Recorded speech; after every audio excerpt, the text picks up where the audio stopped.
जन दर्शकों को बहुत बहुत स्वागत है आप सभी का। आप देख रहे हैं लोकनायक समाचार। 19 तारीख को प्रथम चरण का मतदान समाप्त हो चुका है।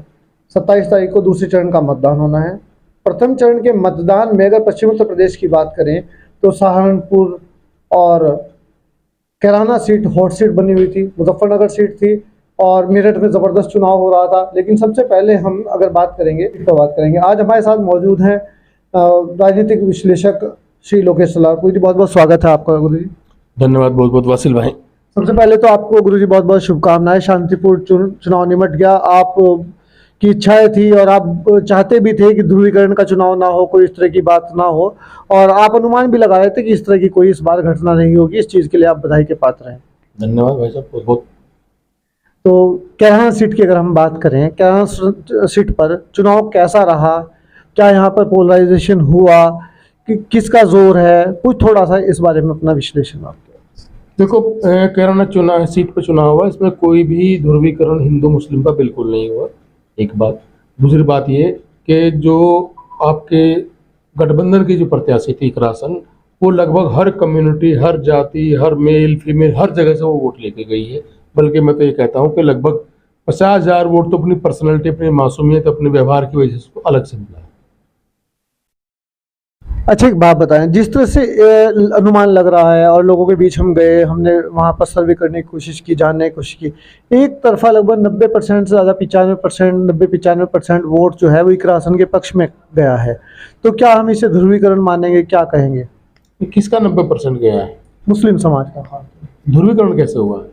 उनकी अपनी बिरादरी का, मुस्लिम समाज का वोट तो आमतौर पर पहले भी एक तरफा ही पड़ता रहा। ज़्यादातर चुनाव में मुस्लिम के बारे में माना जाता है कि वो एक तरफा चुनाव करते हैं, और खासकर अगर उनकी कैंडिडेट उनका अपना मनपसंद हो फिर तो और भी ज़्यादा तेजी से करते हैं। पिछली बार भी ऐसे ही हुआ था, तबस्सुम चुनाव लड़ी तो उनको भी ऐसे मुस्लिम का वोट मिला था।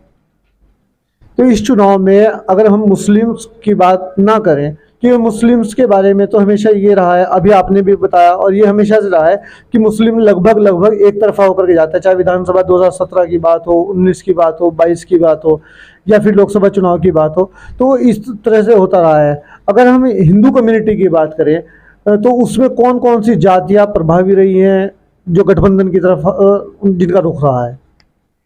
आप जरा सवाल दोबारा दोहराओ। हिंदू में जब मतलब हिंदू कम्युनिटी? हाँ, मैं खासतौर से हिंदू समाज की बात कर रहा हूँ कि हिंदू समाज में जो राजपूत कम्युनिटी है, सैनी समाज है, नाराज चल रहा था, फिर जाट समाज था, किसान आंदोलन की वजह से बहुत सारे समीकरण थे, फिर रालोद उधर चले गए। हिंदू जातियों में राजपूत समाज का पहले आप बताइए। नहीं, राजपूत समाज तो भी नाराजगी पंचायतें कर करके जाहिर कर ही चुका था, और राजपूत समाज की नाराजगी केवल आप कैराना लोकसभा पे नहीं मान सकते। राजपूत समाज की नाराजगी पूरी यूपी में है, बल्कि राजस्थान तक है, और गुजरात तक में राजपूत समाज नाराज है। नाराजगी क्या वजह है, एक अलग वीडियो का विषय है। उसमें कभी आपको तो पूरे पर बता दूंगा मैं क्या क्या। मैं तो 6 महीने से कह रहा था ये होने वाला है, वो हुआ है। तो ये राजपूत समाज का तो एक अलग सिनेरियो है। बाकी सैनी समाज का वोट बटा है, उसे नाराजगी कहें या कुछ भी कहें, हालांकि लोग इसे नाराजगी बोलते हैं, लेकिन मैं इसे नाराजगी नहीं कहता। मैं कह रहा हूँ ये चुनाव जो है मुद्दों का चुनाव है। इस बार किसी लहर पे चुनाव नहीं है। जब चुनाव लहर पे नहीं होता तो चुनाव मुद्दों पे होता, तो हर जाति का वोट फिर बट जाता है। धर्म सिंह सैनी के भारतीय जनता पार्टी में जाने के बाद क्या वो वोट वापस लौटा है? कितना उसका प्रभाव रहा? मेरा मानना यह है कि धर्म सिंह सैनी के भाजपा ज्वाइन करने के बाद सबसे ज़्यादा प्रभाव नकुड़ सीट पे पड़ना चाहिए था, लेकिन वहाँ नहीं पड़ा। अभी जब उसके आप विश्लेषण करेंगे जाकर के, तो वहाँ ऐसा नहीं है कि सारा सैनी समाज एकदम भाजपा को मिल गया और नहीं मिला। बल्कि मुझे ऐसा लगता है, मैंने कहा भी था कहीं ये बात, कि शायद जिस तरीके से उनको भाजपा में लिया गया और जैसे उनका पहले अपमान किया गया कि 2022 के चुनाव में उनको बीच में से वापस भेज दिया गया था, इस बार जिस दिन उनकी ज्वाइनिंग हुई है, वो बहरहाल कैबिनेट मंत्री रहे हैं भाई सरकारों में, जिस तरह से उनकी ज्वाइनिंग की, उनकी ज्वाइनिंग सहारनपुर योगी जी मौजूद थे, योगी जी के सामने अगर ज्वाइनिंग होती तो बहुत प्रभाव पड़ता। सैनी समाज अपने आप को बहुत इज्जत की स्थिति में महसूस करता, लेकिन उनकी ज्वाइनिंग कहाँ हुई? एक मंडल लेवल के अधिकारी के सामने हुई। तो सैनियों में इस बात का रोष रहा है, उन्होंने कहा नहीं है, वो वोटिंग में दिखाई दिया है।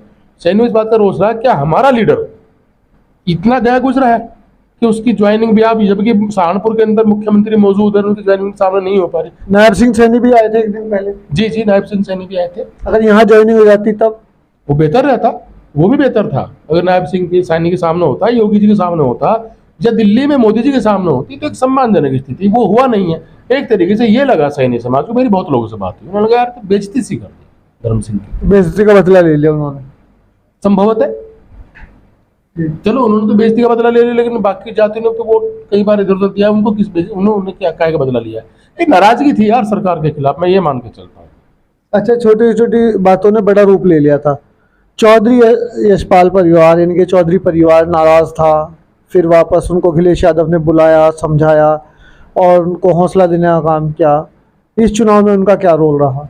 देखिए, चुनाव में पहले वो, हालांकि जो भी उन्होंने रोल अदा किया, जब किया पूरी ईमानदारी से किया। इस बार जब वो आए वहाँ से अखिलेश से मिलने के बाद, उसके बाद उन्होंने पूरी ईमानदारी के साथ उन्होंने अपना इकरा को समर्थन दिया, पूरी मेहनत की, इसमें कोई शक नहीं। लेकिन एक बात मैं पहले भी कह रहा था, उन्होंने बहुत देर की, इधर उधर, वो उनसे कुछ थोड़ा नेगेटिव इफेक्ट गया, उनकी इमेज पर थोड़ा फर्क पड़ा है एक तरीके से। तो अगर ये शुरुआत से ही करते तो वो तेजेदार स्थिति में रहते। तो हालांकि उन्होंने अपना पूरा वोट जो उनके पास प्रभाव में था वो ट्रांसफर कराया हुआ है। जाट समाज की क्या स्थिति रही? जाट समाज की कैराना लोकसभा में जहां तक मैं देखता हूं, मैंने कई विधानसभाओं के देखे हैं, तो जाट 2019 में जितना जाट भाजपा को मिला था, जबकि तब जयंत दूसरे गठबंधन की तरफ थे, तब भी लगभग जाट का 50% वोट भाजपा को मिला था। मेरा अपना पर्सनल मानना यह है कि शायद इस बार उससे 5 या 6% वोट कम ही मिला है भाजपा को, गठबंधन के बावजूद। या मोटे तौर पर मान लें जो वोट पिछली बार मिला, लगभग थोड़ा कम ज्यादा करके उतना इस बार मिला है। तो कोई विशेष प्रभाव जयंत के आने का भाजपा को कोई लाभ मुझे मिलता नजर नहीं आ रहा है। अच्छा, वोट परसेंटेज भी कुछ डाउन रहा है हिंदू समाज की अगर बात करें, खासतौर से जाट वोटर्स की या हिंदू गुज्जर समाज की, मुस्लिम्स की अपेक्षा। देखिए, 19 तारीख में 102 सीट पे चुनाव हुआ है। वोट परसेंट कम कितना रहा, आप इस बात से अंदाज लगाइए कि लगभग 76 लाख वोट 2019 के मुकाबले 76 लाख वोट कम डला है। जबकि 5 साल में वोट बढ़ा भी होगा, लगभग इतना वोट बढ़ा भी होगा, लेकिन वो 76 लाख वोट कम रहा है। 76 लाख वोट कम नहीं होता, मायने रखता है। 102 सीट पे 76 लाख को डिवाइड करके देखो, लगभग 70-80 हजार हर सीट पे वोट कम पड़ गया। तो ये बहुत बड़ा नुकसान बीजेपी को होने जा रहा है। 1 लाख से ज्यादा वोट, मतलब कम वोट पड़ा है, 1,20,000 के करीब कम वोट पड़ा है 2019 के मुकाबले कैराना लोकसभा सीट। हाँ, कम पड़ा है। तो उसका नुकसान किसे होगा? बीजेपी को होगा ज्यादा नुकसान उसका। तो जब जब वोट परसेंट कम होता है तो आमतौर पर सत्ताधारी पार्टी को नुकसान होता है। हालांकि इसके अपवाद में, लेकिन आमतौर पर सत्ताधारी पार्टी को नुकसान होता है, क्योंकि जब वोट परसेंट कम होता है तब ये माना जाता है कि लहर नहीं है। 2014-2019 में लहर थी, या पुलवामा की लहर हो या अच्छे दिनों की लहर हो, लहर थी, वोट परसेंट बढ़ा हुआ था। और उसको वोट, चूंकि बीजेपी को वोट परसेंट जो लोग वोट करते हैं उसके ज्यादातर हिंदू माइनॉरिटी के लोग, हिंदू कम्युनिटी के लोग होते हैं, उनका वोट ज्यादा मिला। इस बार वो वोट कम मिला, तो बीजेपी को सीधा सीधा नुकसान है। जिस तरह से हबड़ दबड़ में राम मंदिर का उद्घाटन किया गया, वहाँ पर वो सब कार्यक्रम आयोजित किया गया, जबकि शंकराचार्य उसका विरोध भी करते रहे, उसका क्या नुकसान हो रहा है भारतीय जनता पार्टी को या फिर बेनिफिट होगा? देखिए, नुकसान हुआ नहीं हुआ, लेकिन फायदा तो बिल्कुल नहीं मिला। राम मंदिर का 1% भी फायदा इस चुनाव में भाजपा को मिलता मुझे तो नजर नहीं आया। जबकि मैंने बात तभी कही थी, इसका कोई लाभ नहीं मिलने वाला, क्योंकि हिंदुस्तान के आदमी की मेंटेलिटी है, कोई चीज जब तक बीच में पड़ी हुई पेंडिंग में तो मुद्दा रहती है, जब वो काम निमट जाता है इधर या उधर, फिर मुद्दा नहीं बचता। तो राम मंदिर मुद्दा था ही नहीं, इस बार वो सामने भी आया है। तो इकरासन में प्रदीप चौधरी में चुनाव कौन जीतता नजर आया आपके हिसाब से?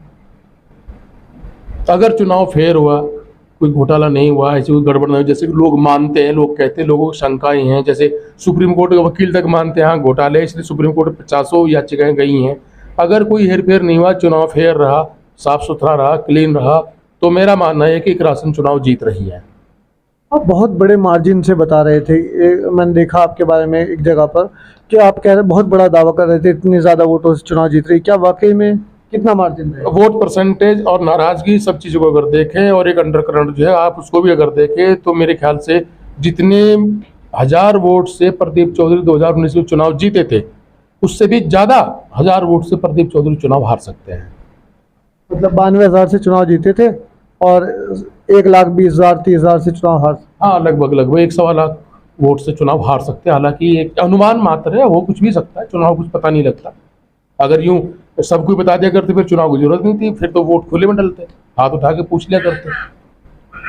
चलिए, बहुत बहुत धन्यवाद, शुक्रिया। तो ये थी लोकेश सलारपुरी जी। बहुत ही सधे हुए शब्दों में, बहुत छोटे सी वीडियो में हमने बात की और जानने की कोशिश की कैराना सीट को किन चीज़ों ने प्रभावित किया, किस वजह से आंकड़े वहाँ पर रहे, किस तरह से चुनाव हुआ। इसी सब के साथ सहारनपुर के लिए भी हम एक वीडियो इसी तरह की एक छोटी सी वीडियो लेकर के आएंगे और जानने की कोशिश करेंगे कि किन चीज़ों ने सहारनपुर के चुनाव को प्रभावित किया है। बने हमारे साथ, देखते ही लोकनायक समाचार। जय।